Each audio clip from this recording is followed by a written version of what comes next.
Hi, hello, and welcome to a new episode of Leap by IAS Factor. Current affairs നമ്മൾ daily MCQസിന്റെ രൂപത്തിൽ പഠിക്കുകയാണ്. Moving on to the first question of this episode. നോക്കൂ, consider the following statements about Eurasian Economic Union. Eurasian economic യൂണിയനെ കുറിച്ചിട്ടൊരു ചോദ്യമാണ് നമ്മൾ ആദ്യം നേരിടുന്നത്. സ്റ്റേറ്റ്മെന്റ്സ് നോക്കാം.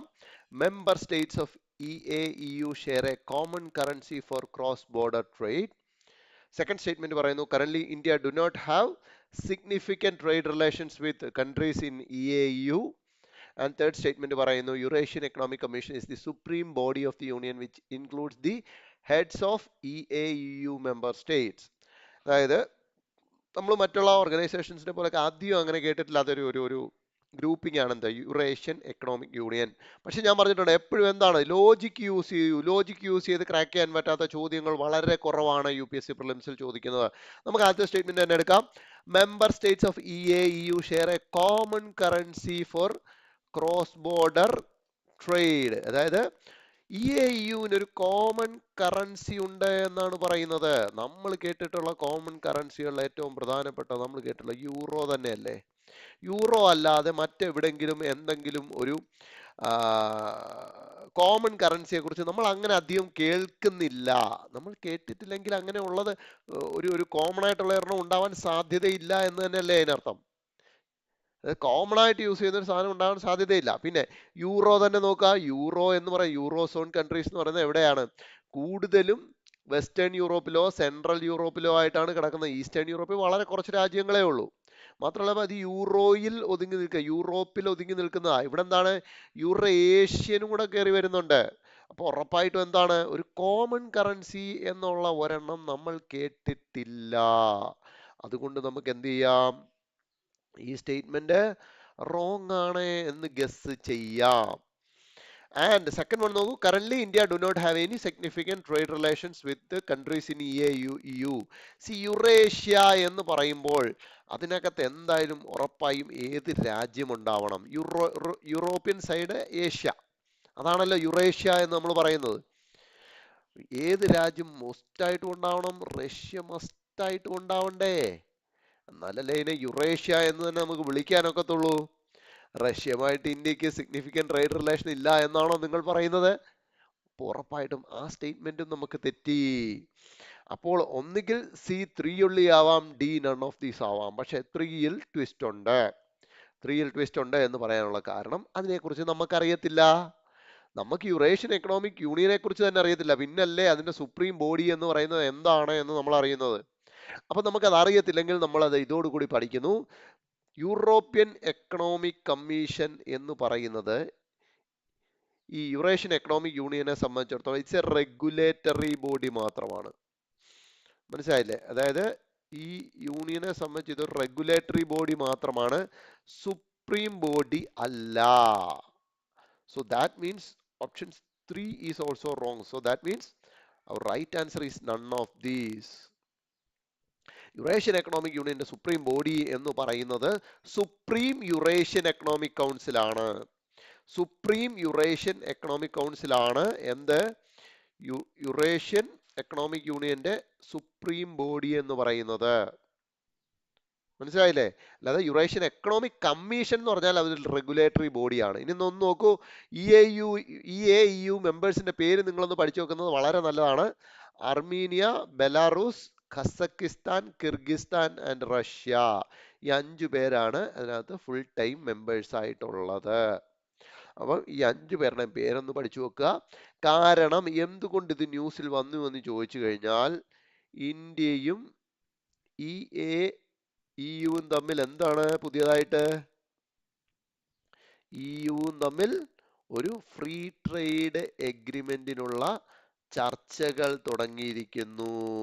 ഒരു ഫ്രീ ട്രേഡ് എഗ്രിമെന്റിനുള്ള ചർച്ചകൾ തുടങ്ങിയിരിക്കുന്നു. അതിന്റെ ടേംസ് ഓഫ് റെഫറൻസ് ഫൈനലൈസ് ചെയ്തിരിക്കുന്നു. ഇതാണ് ന്യൂസ്. അപ്പൊ യുറേഷ്യൻ എക്കണോമിക് യൂണിയൻ വളരെ ഇമ്പോർട്ടന്റ് ആയിട്ടുള്ള ഒരു കാര്യമാണ്, നമ്മൾ പഠിച്ചു വെക്കണം. 5 രാജ്യങ്ങളാണ്: Armenia, Belarus, Kazakhstan, Kyrgyzstan and Russia. Clear ആയില്ലേ? Moving on to the next question. ദാ നോക്കൂ, മാപ്പിൽ ഒന്ന് നോക്കൂ, സ്ഥലങ്ങളൊക്കെ അവിടെ കൊടുത്തിട്ടുണ്ട്. Moving on to the next question. With reference to related party transactions, recent seen in news, which of the following is the most suitable description for that? അതായത് related party transaction എന്ന് പറഞ്ഞ് ഈ അടുത്തിടയിൽ പലപ്പോഴും ന്യൂസിൽ വരുന്ന കാര്യമുണ്ട്. What is related party transaction എന്നാണ് ചോദ്യം. C option A, transactions aimed at ensuring ethical standards in the functioning of healthcare institutions. Options, option B, deals between connected business entities that require disclosure to protect minority shareholders. Option C, arrangements meant to regulate fiscal transfer between union and states. And option D, provisions intended to monitor foreign investments in sensitive sectors. See, logic ഒക്കെ പ്രയോഗിക്കാൻ ready ആയിട്ടുള്ള, risk എടുക്കാൻ തയ്യാറായിട്ടുള്ള ഒരു വ്യക്തിയാണെങ്കിൽ തീർച്ചയായിട്ടും അയാൾക്ക് ഇവിടെ related party എന്നുള്ള കീവേഡിൽ നിന്നും അയാള് എന്തെടുക്കും? കണക്റ്റഡ് ബിസിനസ് എൻറ്റിറ്റി എന്നുള്ള ക്ലൂവിലേക്ക് എത്തും. റിലേറ്റഡ് പാർട്ടി ട്രാൻസാക്ഷൻ, അതായത് നമ്മൾ അതിന്റെ ഒരു കോമൺ മീനിങ് എടുക്കുകയാണെങ്കിൽ ബന്ധമുള്ളവർ തമ്മിൽ നടത്തുന്ന ട്രാൻസാക്ഷൻ. അതിൽ നിന്നും നമുക്ക് കണക്റ്റഡ് ബിസിനസ് എൻറ്റിറ്റി എന്നുള്ള ലോജിക്കിലേക്ക് എത്താൻ സാധിക്കുമെങ്കിൽ, ആ ഒരു റിസ്ക് എടുക്കാൻ തയ്യാറാണെങ്കിൽ തീർച്ചയായിട്ടും നിങ്ങൾക്ക് മാർക്ക് കിട്ടുന്നതായിരിക്കും. Because that is correct. അപ്പം പലരും റീസെന്റ് സീൻ ഇൻ ന്യൂസ് എന്നുള്ള സാധനം റീസെന്റ് ന്യൂസിൽ കണ്ടിട്ടുണ്ടാവില്ല. അങ്ങനെയുള്ളവർ അത് കൃത്യമായിട്ട് പഠിക്കുക. What is related party transaction? Related party transaction എന്ന് പറഞ്ഞു കഴിഞ്ഞാൽ, ഇപ്പൊ സപ്പോസ് എന്താണ്, ഒരു വലിയ വലിയ ഫേം, ഈ ഒരു ഫേം മറ്റൊരു ചെറിയൊരു ഫേമുമായിട്ട് ഒരു ഡീൽ വെക്കുന്നു എന്ന് കരുതുക. ഓക്കെ, ഇവിടെ കുറെ ഷെയർ ഹോൾഡേഴ്സ് ഉണ്ട്, മനസ്സിലായില്ലേ? അവിടെ മേജർ ഷെയർ ഹോൾഡേഴ്സും ഉണ്ട്, മൈനർ ഷെയർ ഹോൾഡേഴ്സും ഉണ്ട്. ഒരു വലിയ സ്ഥാപനം ഒരു ബിസിനസ് ഡീല് മറ്റൊരു സ്ഥാപനമായിട്ട്, അതായത് ഇവർക്കിപ്പം സപ്പോസ് ഈ മേജർ ഷെയർ ഹോൾഡറിൽ ഒരാൾക്ക് പരിചയമുള്ള ആളുടെ കമ്പനിയാണ് ഇത് എന്ന് കരുതുക. മേജർ ഷെയർ ഹോൾഡറിൽ ഒരാൾക്ക് പരിചയമുള്ള ഒരു കമ്പനിയാണ് ഇത്. ഇവരുമായിട്ടാണ് ഈ വലിയ കമ്പനി ബിസിനസ് നടത്തുന്നത്. അങ്ങനെ വരുന്ന സാഹചര്യങ്ങളിൽ എന്ത് പറ്റും? ഈ മേജർ ഷെയർ ഹോൾഡറിന് അനുകൂലമായിട്ടുള്ള രീതിയിലേക്ക് പല സ്റ്റെപ്പുകളും എടുപ്പിക്കാൻ ഇയാളെ കൊണ്ട് സാധിക്കും. അതൊരു പക്ഷെ മൈനർ ഷെയർ ഹോൾഡേഴ്സിന് മോശമായിട്ട് വന്നു എന്ന് വരും. മനസ്സിലായില്ലേ? അങ്ങനെയുള്ള ട്രാൻസാക്ഷനുകളിൽ ഈ മൈനർ ഷെയർ ഹോൾഡേഴ്സിന് പണി കിട്ടരുത്. അവർക്ക് മോശമായിട്ടുള്ള യാതൊരുവിധ റിസൾട്ട്സും ഉണ്ടാവാതിരിക്കാനായിട്ടാണ് ഈ റിലേറ്റഡ് പാർട്ടി ട്രാൻസാക്ഷന്റെ റെഗുലേഷൻ ആര് നടത്തുന്നത്? സെബി നടത്തുന്നത്. സോ കമ്പനീസ് ആക്ട് പ്രകാരം രജിസ്റ്റർ ചെയ്ത കമ്പനികൾ റിലേറ്റഡ് പാർട്ടി ട്രാൻസാക്ഷൻ നടത്തുമ്പോൾ എന്ത് വേണം? മൈനോറിറ്റി ഷെയർ ഹോൾഡേഴ്സിന് അവരുടെ താല്പര്യങ്ങൾ സംരക്ഷിക്കുന്ന രീതിയിലായിരിക്കണം റിലേറ്റഡ് പാർട്ടി ട്രാൻസാക്ഷൻ വരേണ്ടത്. അതുമായിട്ട് ബന്ധപ്പെട്ടിട്ടാണ് ഇപ്പോൾ ന്യൂസിൽ ഈ ടേം വന്നിട്ടുള്ളത്. കണ്ടിട്ടില്ലാത്തവർ ശ്രദ്ധിക്കുക, ഇപ്പോൾ തന്നെ പഠിക്കുക. റിലേറ്റഡ് പാർട്ടി ട്രാൻസാക്ഷൻസ് നോക്കൂ, ഒരു സ്ഥിരം UPSC ക്വസ്റ്റ്യൻ, എന്നാൽ പല കുട്ടികൾക്കും പഠിക്കാൻ പാടുള്ള ഒരു ടോപ്പിക്കാണ്. വേൾഡ് ജിയോഗ്രഫി റിലേറ്റഡ് ആയിട്ട് ക്വസ്റ്റ്യൻ ചോദിക്കുമ്പോൾ പ്രത്യേകിച്ചും അത് IR-ൽ നിന്നാണ് ചോദ്യങ്ങൾ കൂടുതലും വരുന്നത്. Consider the following places and corresponding water bodies. Scarborough Shoal, Atlantic Ocean. Senkaku Islands, East China Sea. Gaza, Mediterranean Sea. Tuvalu, Pacific Ocean. How many of the above given pairs is or are correctly matched എന്നാണ് ചോദ്യം. Scarborough ഷോളും സെൻകാഗു ഐലൻഡ്സും ഒന്നും നിങ്ങൾക്ക് അറിയത്തില്ല, ഉറപ്പായിട്ടും നിങ്ങൾക്ക് Gaza ന്യൂസിൽ കണ്ടിട്ടുണ്ടാവും. ഇസ്രായേൽ പലസ്തീൻ ഇഷ്യൂവിൽ ഗസ കണ്ടിട്ടുണ്ടാവും. So Gaza is on the banks of Mediterranean see. So 3 correct ആണ് എന്നറിയാം. പക്ഷെ ഇവിടെ നമുക്ക് കാര്യമില്ല. കാരണം എന്താ? ഓപ്ഷൻ എലിമിനേഷൻ ഒന്നും സാധ്യമല്ല. only 2, only 1, only 3 എന്നൊക്കെയാണ് കിടക്കുന്നത്. അപ്പൊ അറിഞ്ഞേ പറ്റത്തുള്ളൂ. അറിയുവാണെങ്കിൽ തുവാളു എന്തുകൊണ്ട് ഇമ്പോർട്ടന്റ് ആയി എന്ന് ചോദിച്ചാൽ, തുവാലു കുറെ കാലമായിട്ട് വളരെയധികം ന്യൂസിലുള്ള ഒരു രാജ്യമാണ്. കാരണം ദിസ് കൺട്രി ഈസ് സിങ്കിങ്, അതായത് ഈ കൺട്രിയുടെ ജോഗ്രഫിക്കൽ ലാൻഡ് ഫുള്ള് വെള്ളത്തിനടിയിലേക്ക് പൊയ്ക്കൊണ്ടിരിക്കുകയാണ്. റീസെന്റ് വന്ന ന്യൂസുകളിൽ ഒരെണ്ണം ഞാൻ പറയാം. ഈ രാജ്യത്ത് നിന്ന് 25,000 ആളുകൾ ഓസ്ട്രേലിയയിലേക്ക് മൈഗ്രേറ്റ് ചെയ്യുന്നു എന്നും പറഞ്ഞിട്ടാണ് ന്യൂസ് വന്നത്. ആകെ രാജ്യത്ത് അത്രയൊക്കെ മനുഷ്യരേ ഉള്ളൂ. സോ അവര് ഓസ്ട്രേലിയ എന്ന് പറയുന്ന രാജ്യത്തേക്ക് മൈഗ്രൻസ് ആയിട്ട് പോയിട്ട് അവിടെ നിന്നിട്ട് അവിടെ സെറ്റിൽ ആയിക്കൊണ്ട്, മീൻസ് സിറ്റിസൺ ആവുമല്ല, അവിടെ പോയി നിന്നുകൊണ്ട് തന്നെ തുവാലു സിറ്റിസൺ ആയിക്കൊണ്ട് തുവാലുവിന്റെ ഭരണം അങ്ങനത്തെ കാര്യങ്ങളൊക്കെ അവിടെ നിന്ന് നടത്താനുള്ള ഒരു പ്ലാനിലാണ് ഇവരിപ്പോൾ ഇരിക്കുന്നത്. So തുവാലു is in news, that is in Pacific ocean. അത് വളരെ 2-3 വർഷമായിട്ട് ഭയങ്കരമായിട്ട് ന്യൂസിലുണ്ട്. ഒരിക്കലൊരു എനിക്ക് COP26-ലാണെന്ന് തോന്നുന്നു, അവരൊരു ഭയങ്കര ഒരു പ്രസംഗമൊക്കെ അവരുടെ ഒരു ഫോറിൻ മിനിസ്റ്റർ നടത്തി, അതൊക്കെ ഭയങ്കര വൈറലാവുകയൊക്കെ ചെയ്തിരുന്നു. ഇനി നമ്മുടെ മുന്നിലുണ്ടല്ലോ സെൻകാക്കു ഐലൻഡും മറ്റൊരു ഡിസ്പ്യൂട്ടഡ് ഏരിയ ആണ്, and that is situated in East China Sea. പക്ഷെ സ്കാർബറോ ഷോൾ അങ്ങനെയല്ല. Scarborough Shoal is actually an atoll that is situated in South China Sea. South China സീയിലാണ് എന്തുള്ളത്? സ്കാർബറോ ഷോൾ ഉള്ളത്. അതല്ലാതെ അറ്റ്ലാന്റിക് ഓഷ്യനിലല്ല. It is in South China Sea. South China Sea നമുക്കറിയാമല്ലോ, ഭയങ്കര disputes ഉള്ള ഒരു ഏരിയ ആണ്. കാരണം ഈ സ്കാർബറോ ഷോളില് ഫിലിപ്പൈൻസും അവകാശവാദങ്ങൾ ഉന്നയിക്കുന്നുണ്ട്, ചൈനയും അവകാശവാദങ്ങൾ ഉന്നയിക്കുന്നുണ്ട്. റീസെന്റ് ഇന്ത്യ ഫിലിപ്പൈൻസ് ഒരു ജോയിന്റ് എക്സസൈസ് നടത്തുകയുണ്ടായി. അത് ഈ സൗത്ത് ചൈന സീയിലാണ് നടത്തിയത്. സോ അതുമായിട്ട് ബന്ധപ്പെട്ടിട്ടാണ് സ്കാർബറോ ഷോള് ന്യൂസിൽ വന്നിട്ടുള്ളത്. കാരണം ഇങ്ങനെ വരുന്ന കാര്യങ്ങൾ, ഇന്ത്യ ഫിലിപ്പൈൻസ് ഒരു എക്സസൈസിനെ കുറിച്ചായിരിക്കും ന്യൂസ് വരുന്നത്. അപ്പം നമ്മൾ ആ എക്സസൈസിന്റെ പേര് പഠിക്കുകയോ അങ്ങനത്തെ കാര്യങ്ങൾ മാത്രം ചെയ്താൽ പോരാ. അത് മിലിറ്ററി എക്സസൈസ് ആണോ, നേവൽ എക്സസൈസ് ആണോ, അങ്ങനത്തെ മാത്രം നോക്കിയാൽ പോരാ. ആ ജോഗ്രഫി, അതിൻ്റെ ഒരു ഇന്റർനാഷണൽ റിലേഷൻസ് ഉണ്ടാകുന്ന ഇംപ്ലിക്കേഷൻസ് കൂടെ നമ്മൾ പഠിച്ചു വെക്കണം. ബിക്കോസ് ഇന്നത്തെ ഒരു ഇന്റർനാഷണൽ റിലേഷൻസ് നോക്കുകയാണെങ്കിൽ ഇന്ത്യ ചൈന ടൈസ് ബെറ്റർ ആയിക്കൊണ്ടിരിക്കുന്ന സമയത്ത്, അതേ സമയത്ത് തന്നെയാണ് ഇന്ത്യ ഫിലിപ്പൈൻസ് ഈ ഒരു എക്സസൈസ് സൗത്ത് ചൈന സീയിൽ നടക്കുന്നതും. സോ സ്കാർബറോ ഷോള് അതുമായിട്ട് ബന്ധപ്പെട്ടിട്ട് ആ ഡിസ്പ്യൂട്ട്സ് വീണ്ടും ന്യൂസിൽ വരികയും ചെയ്യുന്നത്. നമ്മുടെ പഠനം ആ രീതിയിലായിരിക്കണം. നെക്സ്റ്റ് ക്വസ്റ്റ്യൻ, ട്രെൻഡിങ് ക്വസ്റ്റ്യൻ ആണല്ലേ. Which country stands first in the production of coconut? അപ്പം കോക്കനട്ട് കേരള ന്യൂസിൽ മാത്രമൊന്നുമല്ല, ഓൾ ഇന്ത്യ തലത്തിൽ വലിയ രീതിയിൽ ന്യൂസിലുണ്ട്.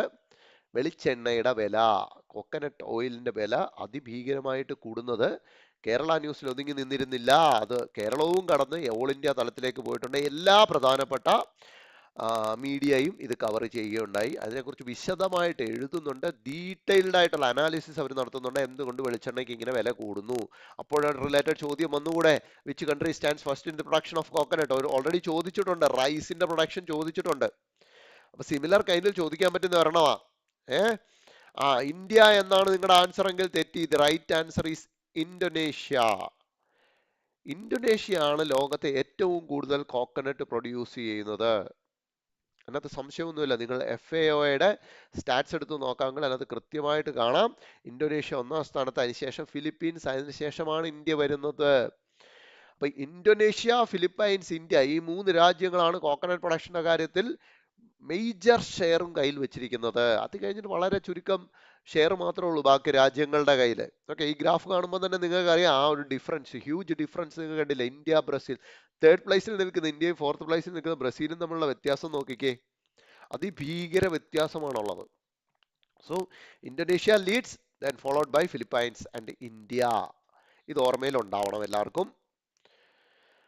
And moving on to another question from economy. Consider the following statements about infrastructure investment trust. See, UPSC ഈ ടൈപ്പുള്ള investment ഓപ്ഷൻസിലേക്ക് കൂടുതൽ കടന്ന് ചോദ്യങ്ങൾ ചോദിക്കുകയാണ്. ഞാൻ പറഞ്ഞു, പോസ്റ്റ് കോവിഡിലാണ് ഈ സംഭവം ഇങ്ങനെ എവിഡന്റ് ആയി കാണുന്നത്. അതിന്റെ റീസൺ ഒക്കെ ഓൾറെഡി ഞാൻ ക്ലാസ് ഒക്കെ എടുക്കുമ്പോൾ പറഞ്ഞിട്ടുള്ളതാണ് എന്തുകൊണ്ടാന്നുള്ളത്. ഓക്കെ, അപ്പം ലാസ്റ്റ് ഇയർ ഇപ്പം 2025 പ്രിലിംസിൽ തന്നെ ഉണ്ടായിരുന്നല്ലോ, ഓൾട്ടർനേറ്റ് ഇൻവെസ്റ്റ്മെന്റ് ഫണ്ടിനെ കുറിച്ച് ചോദ്യമുണ്ടായിരുന്നു. മനസ്സിലായി, ഓൾട്ടർനേറ്റീവ് ഇൻവെസ്റ്റ്മെന്റ് ഫണ്ടുകളെ കുറിച്ച് ചോദ്യമുണ്ട്. ആ ഒരു നിലയ്ക്കും അതിനു മുൻപുള്ള വർഷങ്ങളിലെ ചോദ്യം വരികയാണെങ്കിൽ ഇൻഫ്രാസ്ട്രക്ചർ ഇൻവെസ്റ്റ്മെന്റ് ട്രസ്റ്റുകൾ ആ ഗണത്തിൽപ്പെടുത്തി പഠിക്കേണ്ട ഒന്നാണ്. സോ സ്റ്റേറ്റ്മെന്റ്സ് നോക്കൂ. InvITs earn income through tolls, rents, interest or dividends from their investment in infrastructure properties. So infrastructure investment trust investment നടത്തിയ ആളിന് റിട്ടേൺ കിട്ടുന്നത് ടോളിൽ കൂടെ ആവാം, റെന്റിൽ കൂടെ ആവാം, ഇൻട്രസ്റ്റിൽ കൂടെയോ ഡിവിഡൻഡിൽ കൂടെയോ ഒക്കെ ആവാം. ഇവിടെ ഇൻഫ്രാസ്ട്രക്ചർ ഇൻവെസ്റ്റ്മെന്റ്, ഇൻഫ്രാസ്ട്രക്ചർ പ്രോപ്പർട്ടീസിലാണല്ലോ പേരിൽ തന്നെ കിടപ്പോൾ ഇൻഫ്രാസ്ട്രക്ചർ ഇൻവെസ്റ്റ്മെന്റ് ട്രസ്റ്റുകളാണ്. സോ ഇൻഫ്രാസ്ട്രക്ചർ പ്രോജക്ട്സ് ഇൻവെസ്റ്റ് ചെയ്ത് അതിൽ നിന്ന് ടോൾ വഴി, റെന്റ് വഴി, ഇൻട്രസ്റ്റ് വഴി, ഡിവിഡൻഡ് വഴിയാണ് ഇൻവെസ്റ്റ് ചെയ്ത ആളിന് റിട്ടേൺസ് കിട്ടുന്നത് എന്ന് ഫസ്റ്റ് സ്റ്റേറ്റ്മെന്റ് പറയുന്നു. സെക്കൻഡ് സ്റ്റേറ്റ്മെന്റ് നോക്കൂ. InvITs are created by SEBI. സെബിയാണ് ഇൻവിറ്റ്സ് ക്രിയേറ്റ് ചെയ്യുന്നത് എന്ന് പറഞ്ഞിട്ടുണ്ട്. തേർഡ് സ്റ്റേറ്റ്മെന്റ് പറയുന്നു, InvITs are required to distribute at least 90% of their income to investors. അതായത് ഇൻവിറ്റ്സിൽ നിന്ന് കിട്ടുന്ന ഇൻകത്തിന്റെ 90% അവർ ഇൻവെസ്റ്റേഴ്സിലേക്ക് കൊടുത്തിരിക്കണം എന്ന് പറയുന്നു.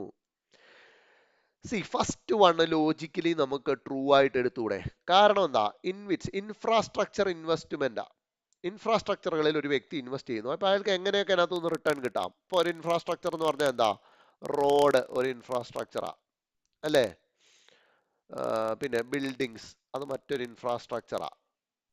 അപ്പൊ ഇങ്ങനത്തെ ഇൻഫ്രാസ്ട്രക്ചറിൽ ഇൻവെസ്റ്റ് ചെയ്ത് കഴിഞ്ഞാൽ അവിടെ നിന്നൊക്കെ റിട്ടേൺ ഏതൊക്കെ വഴിക്കൂടെ വരാം? ഇപ്പൊ റോഡ് ഹൈവേകളാണെങ്കിൽ ടോള് കിട്ടിക്കൂടെ? ബിൽഡിങ് അങ്ങനത്തെ കാര്യങ്ങളൊക്കെ ആണെങ്കിൽ അവിടുന്ന് വല്ല പ്രോഫിറ്റോ അല്ലെങ്കിൽ ഇൻട്രസ്റ്റോ ഏതെങ്കിലും ഒരു രൂപത്തിൽ റെന്റ് ഒക്കെ വന്നുകൂടെ? ആ വരുന്ന ഇൻകം എന്തായിരിക്കും? ആ വരുന്ന ഇൻകത്തിന്റെ ഒരു ഭാഗമായിരിക്കുമല്ലോ ഇൻവെസ്റ്റ് ചെയ്ത വ്യക്തിക്കും കിട്ടുക. So logically statement one can be taken as true. ഇനി സെക്കൻഡ് സ്റ്റേറ്റ്മെന്റ് നോക്കൂ. നിങ്ങൾക്ക് ലോജിക്കലി അത് ട്രൂ ആണോ ഫോൾസ് ആണോ എന്ന് പറയാം. InvITs are created by Securities and Exchange Board of India.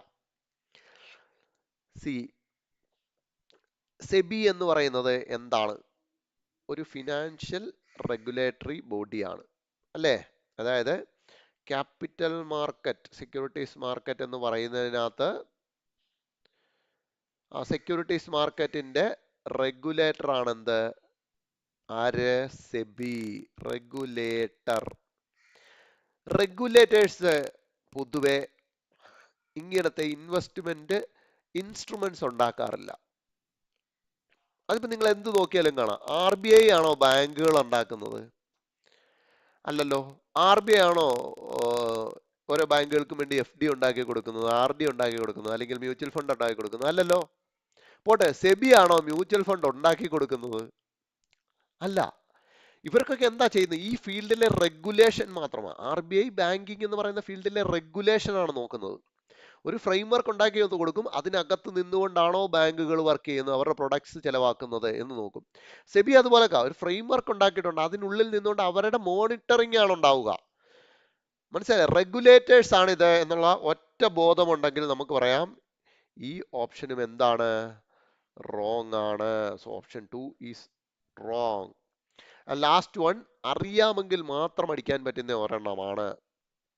അറിയാമെങ്കിൽ മാത്രമേ അടിക്കാൻ പറ്റത്തുള്ളൂ. And that is true. കാരണം ഒരിക്കലും നമ്മൾ അറ്റ്ലീസ്റ്റ് 90% ഒന്നും കാണുമ്പോൾ നമ്മൾ ഒരിക്കലും വിശ്വസിക്കത്തില്ല. നോർമൽ എലിമിനേഷനിൽ നമ്മൾ 90% ഒന്നും റിട്ടേൺസ് ഇൻവെസ്റ്റേഴ്സിലേക്ക് ഡിസ്ട്രിബ്യൂട്ട് ചെയ്ത് കൊടുക്കാനുണ്ടാവില്ല. ഒരു 50 ഒക്കെ ആണെങ്കിൽ ഓക്കെ എന്ന് നമ്മൾ വിചാരിക്കും. ഞാൻ എപ്പോഴും പറയുന്ന കാര്യമാണ്, യുണീക്കായിട്ട് വരുന്ന, അതായത് ഒഴുക്കിനെതിരെ വരുന്ന എന്ത് കണ്ടാലും, എന്ത് സ്റ്റേറ്റ്മെന്റ്സ് കണ്ടാലും നമ്മളത് ശ്രദ്ധിക്കണം, അത് പഠിച്ചു വെക്കണം. So that makes 1 and 3 as the right answer. അപ്പൊ ഇൻഫ്രാസ്ട്രക്ചർ ഇൻവെസ്റ്റ്മെന്റ് ട്രസ്റ്റുകൾ എന്ന് പറഞ്ഞു കഴിഞ്ഞാൽ സാധാരണക്കാരായ ജനങ്ങൾക്കും ഇൻഫ്രാസ്ട്രക്ചർ പ്രൊജക്റ്റുകളിൽ ഇൻവെസ്റ്റ് ചെയ്യാനുള്ള ഒരു ഇൻവെസ്റ്റ്മെന്റ് മെക്കാനിസമാണ് ഇൻഫ്രാസ്ട്രക്ചർ ഇൻവെസ്റ്റ്മെന്റ് ട്രസ്റ്റ്. പണ്ട് കാലത്ത് എന്താണ്? വലിയ ഒരുപാട് കാശുള്ള വലിയ ടീംസിന് മാത്രമേ ഇൻഫ്രാസ്ട്രക്ചർ ഇൻവെസ്റ്റ്മെന്റ്സിൽ ഇൻവെസ്റ്റ് ചെയ്യാനൊക്കത്തുള്ളൂ. അത് ജനങ്ങൾ, സാധാരണ റീറ്റെയിൽ ഇൻവെസ്റ്റേഴ്സിൽ കൂടെ എത്തിക്കുക എന്നുള്ളതാണ് ഇൻവിറ്റ്സിൽ കൂടെ സർക്കാർ ഉദ്ദേശിച്ചിട്ടുള്ളത്. ഇൻവിറ്റ്സ് എങ്ങനെയാണ്? മ്യൂച്വൽ ഫണ്ട് എങ്ങനെയാണോ വർക്ക് ചെയ്യുന്നത് അതേ പാറ്റേണിൽ തന്നെയാണ് ഇൻവിറ്റ്സും വർക്ക് ചെയ്യുന്നത്. മ്യൂച്വൽ ഫണ്ട് എങ്ങനെയാണ് വർക്ക് ചെയ്യുന്നത് എന്നുള്ളത് ക്ലാസ്സിൽ പഠിപ്പിക്കുന്നുണ്ട്. സോ അതേ രീതിയിൽ തന്നെയാണ് ഇൻവിറ്റ്സിന്റെ വർക്കിംഗ്. അതായത് സ്റ്റോക്ക് മാർക്കറ്റിൽ ലിസ്റ്റ് ചെയ്യപ്പെടാം, അവിടെ വെച്ചിട്ട് സെക്കൻഡറി മാർക്കറ്റിൽ സെയിൽ ചെയ്യപ്പെടാം, അങ്ങനത്തെ എല്ലാ പരിപാടികളും ഉണ്ട്. ഓക്കെ. ഇനി ഇൻവിറ്റ്സ് ആരാ ക്രിയേറ്റ് ചെയ്യുന്നത്? InvITs are created by sponsors. അതായത് ബേസിക്കലി ഇൻഫ്രാസ്ട്രക്ചർ കമ്പനികൾ, അങ്ങനത്തെ കമ്പനികളായിരിക്കും. മനസ്സിലായില്ലേ? അവരാണ് ഇൻവിറ്റ്സ് ക്രിയേറ്റ് ചെയ്യുന്നത്. ഇൻവിറ്റ്സ് അവർ ക്രിയേറ്റ് ചെയ്തിട്ട് അവരതൊരു ട്രസ്റ്റ് ആയിട്ട് ഫോം ചെയ്യും. എന്നിട്ട് ട്രസ്റ്റിലേക്ക് എല്ലാം അങ്ങ് കൊടുക്കും. ട്രസ്റ്റ് ആണ് പിന്നെ ഇൻവെസ്റ്റേഴ്സിന് ഇൻവെസ്റ്റ്മെന്റിനനുസരിച്ച് പാർട്ടായിട്ട് എത്രയാണോ ഇൻവെസ്റ്റ്മെന്റിന്റെ വിഹിതം അതിനനുസരിച്ച് വീതം വെച്ച് കൊടുക്കുന്നത്.